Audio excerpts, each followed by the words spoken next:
Welcome back, friends. I'm Simon. I'm Ellie. And if you enjoy our videos, please remember to like, comment, subscribe, and hit the bell thing. That would be very kind of you indeed. And if you haven't already, check out our spoiler-free review, our no-spoiler review of the fourth movie in the Yash Raj Films Spy Universe. Of course, we're talking about Pathaan. We just got home from seeing it, and we loved it. So that was our no-spoiler review. This review is going to be full of spoilers. We're going to talk about the whole storyline. We're going to talk about the things that we loved, the things that got us emotional. So let's get to it. So this movie starts with General Kadir, who we find out has got cancer. And he's making a lot of threats. He's talking about how he's going to need to befriend the devil. He's talking about how he's going to bring India to his knees. And then we switch to 3 years later when we see Pathaan, obviously played by Shah Rukh Khan, getting quite horribly tortured. But then he gives this speech about how there's a 5 seconds and 5 seconds until this and 5 seconds until that. And then he says that he's looking for a lady called Rubai'S.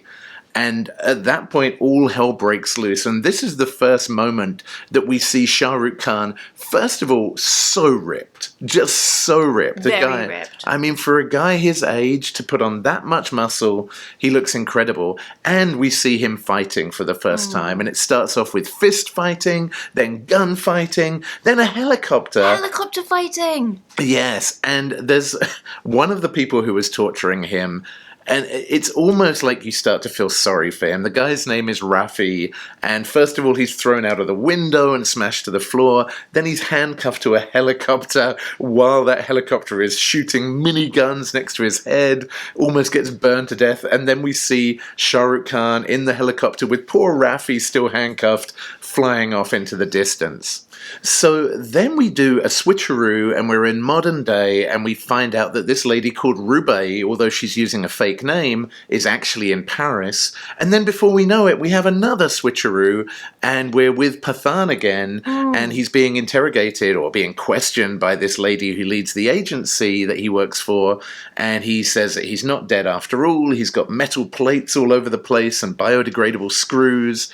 And he talks about a program that he's building called JOCR, and I completely forget the acronym that it stands for, but importantly, it implies that it's a bunch of jokers. However, he talks about learning a Japanese skill, which was called? Kintsugi. Kintsugi. And what is kintsugi for the uneducated? Kintsugi is where you take a broken piece, generally pottery, and you put the broken pieces together using molten gold, which makes it more beautiful and stronger than it originally was because it was broken. Ah, so you start to see a theme here of, and in this case, the jokers in JOCR are broken soldiers who are put back together with Pathaan himself being the liquid gold that binds them together, and they come out stronger than they were in the first place. That's pretty cool, and that's going to be a recurring theme through the movie. I got a little bit confused at this point with what was happening when. Yes, same, yes. The jumping back and forward definitely confused me. Because he was so composed at all times, I wasn't sure. I had to kind of consciously remind myself which was him now, which was him in the past, and which was his backstory. Because we switched between those three places. It was like the current concern, which was the terrorism issue. There was the formulation of the task force that he was going to be working with to tackle the terrorism, and then there was his backstory with him becoming who he is now, which is why he has the skills now. And it was a little bit, it took conscious effort to have those three people kind of lined up. Yeah, I agree. There were lots and lots of twists and turns in this story and lots of double crossing, but also some comedy moments. And at this point in the story, we get one of these rare, really funny comedy moments where we jump to the agency and there's a hologram of a character called Colonel Luthra, and the head of the agency it realizes it's a hologram, sees another hologram, and starts making fun of his pale complexion and his fat paunch, and it turns out it's not a hologram, it's the real General Luthra. So there are these comedy moments scattered throughout, and I think that really helped make the movie as fun as it was. So we then learn about a group called Outfit X, who are kind of terrorists for hire, mercenaries, and then we switch to Dubai, where a couple of scientists have had their security detail removed. They're in a jeep, and we see Jim for the first time, obviously played by John Abraham, walking out into the middle of the street with a rocket launcher, looking very much like the Winter Soldier from the Marvel movies. So much! Yeah, that wearing was a just, mask. like, scene for scene. And then he blows up the jeep. And then Jim is trying to kidnap these two scientists, and Pathaan obviously intervenes. There's a great car chase where Jim is driving a Hummer H1, and Pathaan is driving a Dodge Charger, which is a pretty cool American muscle car. And but it ends up, unfortunately, with Pathaan's car flipped over, Pathaan's companion Rishi trapped in the car, and Jim shoots a trail of fire going to the car. Rishi's unable to get out, and he dies while crying out Jai Hind, which is really emotional. But before you know it, without even a second to grieve, suddenly Jim is trying to kidnap these scientists again. He hoists one up into the helicopter. Before he can get the second one, Pathaan intervenes, and they have an amazing fight on top of the Hummer, on top of this string thing that's tying these two helicopters together, then on top of a truck, and Jim just manages to escape. But before he does, he says some menacing words about how Pathaan should tell India that Jim is coming and that he's got a score to settle. Ominous. So at this point we start to learn a little bit about Jim's backstory, and I thought this was really interesting because it builds up a lot of sympathy for Jim until you realize he's such a monster. Of course, Jim's backstory is that he was fighting against some pirates on a vessel somewhere. He was taken hostage by these pirates, and you see him being tortured and that they're threatening to kill him. And what's most heartbreaking is it then switches to Jim's pregnant wife, heavily pregnant, and he's begging them to spare her life, and she's begging and crying, and he's literally whimpering in horror at what's going to happen. And of course it does, and they murder not only his wife but his unborn child. And I didn't like that. I didn't like that at all, but it does explain why Jim is the person that he is, and it does start to build up some sympathy. Like, while you don't agree with what Jim's doing, you can understand, like, the mental anguish that he's been through and the horror that he's experienced. So I liked it that they made him a lot more human and not just some stupid bad guy. I also liked it. I think it was around that scene that he explained, I think of India as a lover. Yes. And that expresses, he sees it as an interaction, like an exchange of goods and services, because it is just someone that he has this connection with. And then he said, but you see India as a mother. So it just shows that he sees India as something to be kind of exploited and to get what he wants. And yet the hero of this movie sees India as someone that he has loyalty to, that he has a history with, that he has like ancestors in connection to. And the villain of the movie sees this as a negative thing, that you have this connection, but it ends up where it ends up. Yes, indeed. Well, next it ends up in Spain, and this is where we finally meet Rubai properly for the first time, and man, does she make an impact. First of all, she's wearing about 20 different swimsuits in an incredibly sexy music video. Not all at once, though. Not all at once. No, indeed. She's barely wearing anything through most of the movie. But yeah, in this music video, she's wearing about 20 different outfits, all of them incredibly sexy. Shah Rukh Khan is shirtless through most of it. So ripped, as I said earlier. But just as things are getting kind of sexy, there's a bit of chemistry between them, all of a sudden up pops Jim. Jim does the typical bad guy thing and just leaves his stupid henchmen to take care of Pathaan. But, of course, not only is Rubai, they claim that she's an ex-ISI, Secret Service, essentially, agent. That she betrayed her country. Yes, but however, she's not ex, she's active. She takes a champagne glass and fights most of these bad guys. But as they're running away, she actually gets shot, and Shah Rukh Khan comes to the rescue, saves her. I keep saying Shah Rukh Khan because he and Pathaan are the same thing in my head, of course. So then we get a flashback to Rubai's past, and something pretty horrifying. They show her father, who was a journalist in the Middle East, getting waterboarded, and that's kind of important for later in the movie.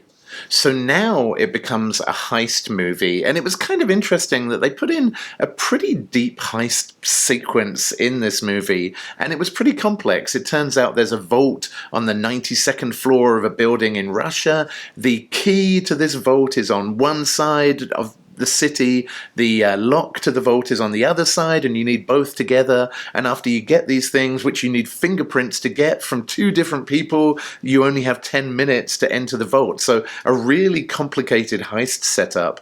Can I just say, the thing that stuck with me, and this is such a minor thing, I work in an office on the 7th floor, and I get nervous looking out the window. You work, what floor do you work on? I work on an 18th floor. On the 18th floor, which I don't even want to think Yeah, that about. still seems pretty high to me. The 92nd floor? 92nd floor, I can't put that in my head because I might die. But on the 92nd floor, you're probably not going to get too many burglars trying to get into your incredibly secure vault. However, in this case, they managed to get the fingerprints in a really amusing way. Rubai obviously gets them in an incredibly sexy way by getting a guy called Gregor to put his hand on her thigh and stealing his fingerprints that way. Shah Rukh Khan, Pathaan, is a little bit more bumbling in the way that he gets the fingerprints by getting a scan of someone's hand, a lady called Karen who was asleep, and then singing her a song called Karen's Fingers until she falls asleep again. That moment really cracked me up. My other favorite moment in this scene is they then need to hire a lady to distract one of the scientists who's guarding the vault, a very well-endowed lady, and Pathaan says that he's going to pay her 20,000 boobles, and then he has to correct himself to rubles, of course. Yeah, that was very, very funny. However, the laughs stop at that point. I guess the other thing I forgot to mention is for some reason they get the drunkest, most incompetent pilots to fly them from these two locations to the vault, and they seem to find these pilots at some kind of karaoke bar drinking vodka. I'm not sure. They said that being a pilot was their hobby. Yes. And I think maybe like being singers was their profession. They weren't very good at it. They shouldn't give up their job for that. But anyway, the pilots were a bit goofball and nearly killed them both. But they eventually get into the vault. However, at the very last minute, Rubai betrays Pathaan. He falls down. She escapes with the chemicals in the vault, and he is left to languish in a high-security Russian prison, at which point we should have got an interval, except they don't do intervals in the United States, so we were right back to the action. And I'm sure if you've seen this movie, this must have been one of your favorite points. Pathaan is on a train in the middle of Russia. A bunch of Russian prison thugs are beating him half to death. And he says, "Time out, guys, time out," as he's cowering on the floor, just about to be kicked to death. And who would pop in but Salman Khan as Tiger from the previous movies? Everyone in the theatre yelled. Yes, or applauded. Everyone went crazy at that point. Loud. And I think, a lot of people knew that Salman Khan was going to make a cameo, but what a great cameo. Like, he's got such swagger. He turns up, he's got a coffee in one hand, and he's also brought painkillers.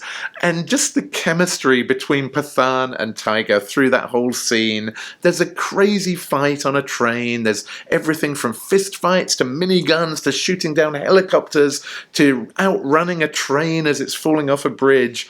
But the whole time the two of them are like mimicking each other, and they're in sync and have the same mannerisms.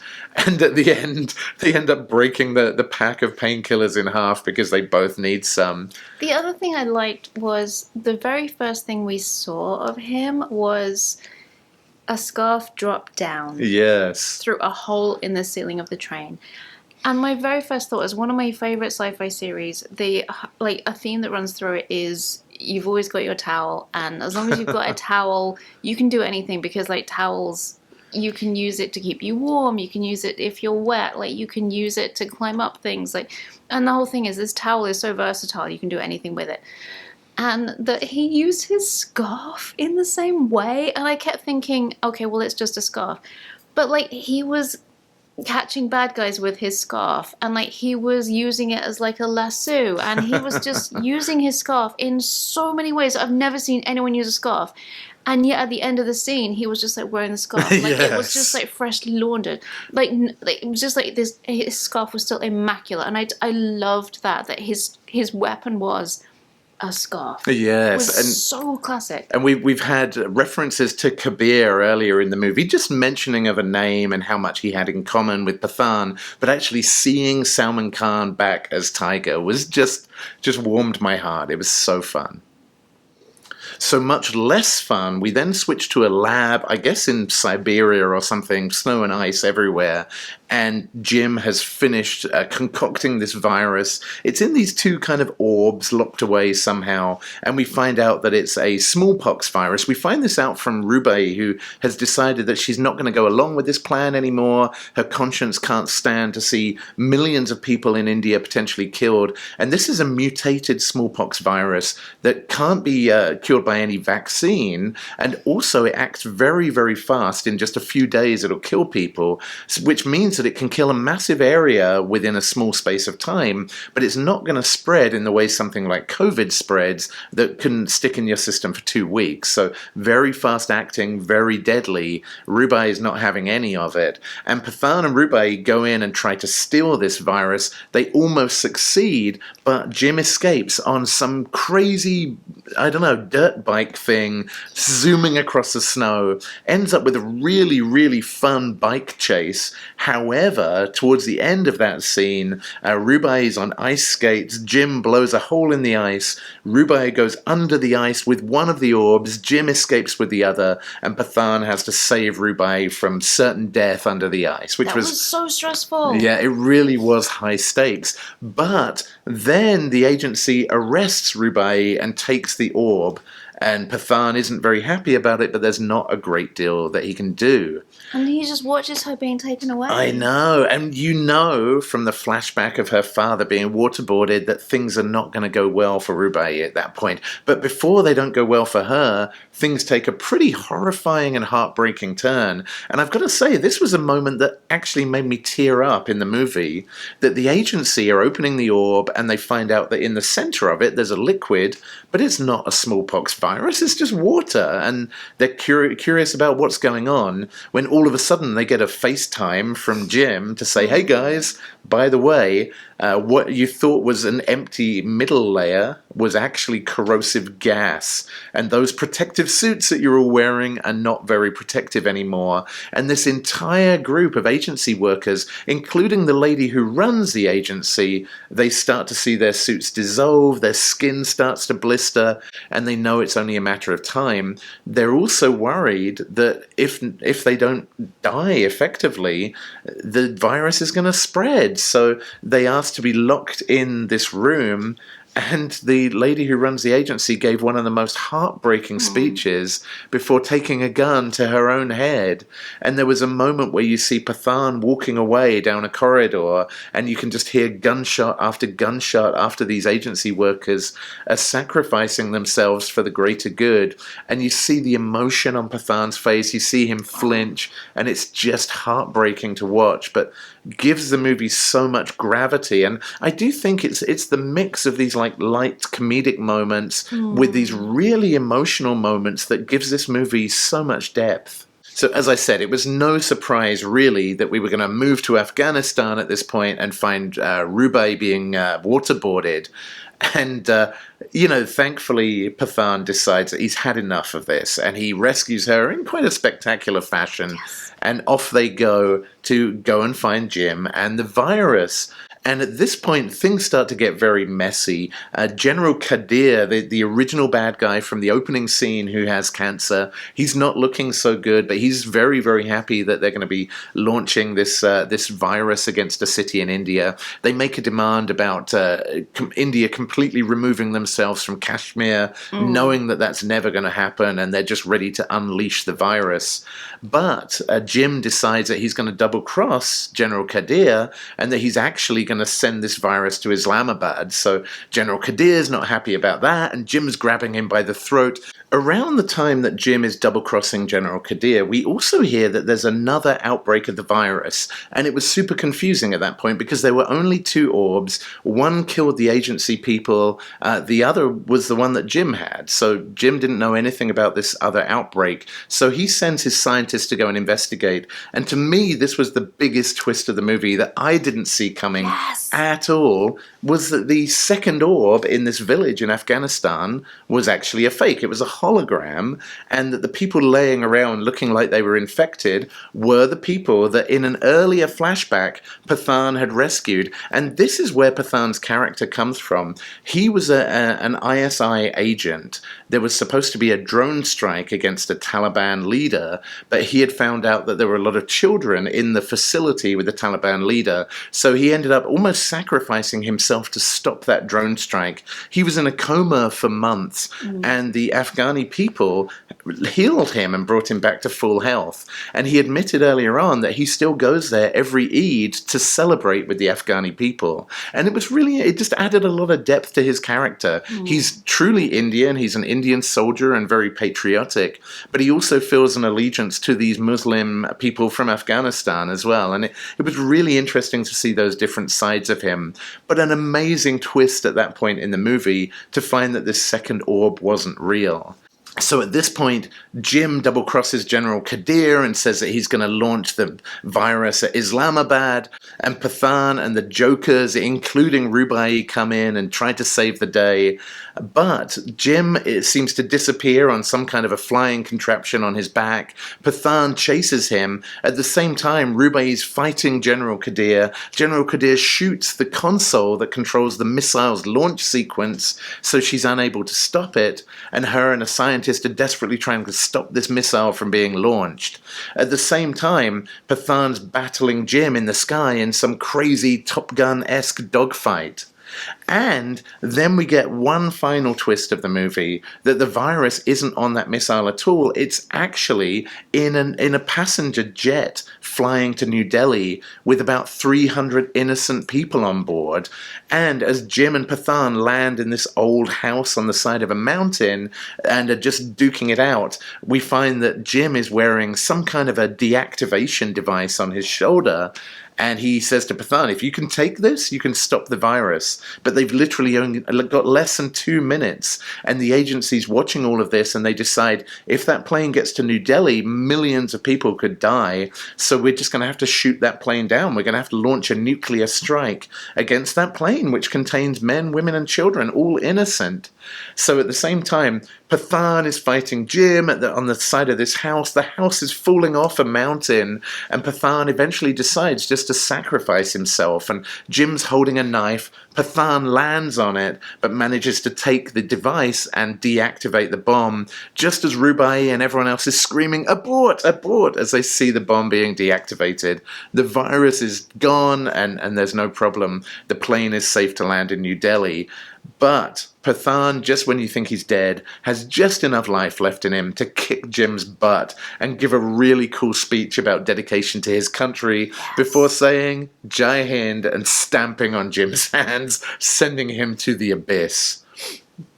Now, the final scenes of the movie, which was so lovely, so we see Colonel Luthra again, the guy who's definitely not a hologram this time, and he gives a little speech to Pathaan about how it's going to take more than just Pathaan to stop this kind of incident in the future, and it's going to take more than just Kabir, and it's going to take more than just Tiger. It's going to take all of them, and it really just gives you this feeling that this might not be the last of the YRF spy universe that we see. You can have an amazing team up. Yes, a super team up.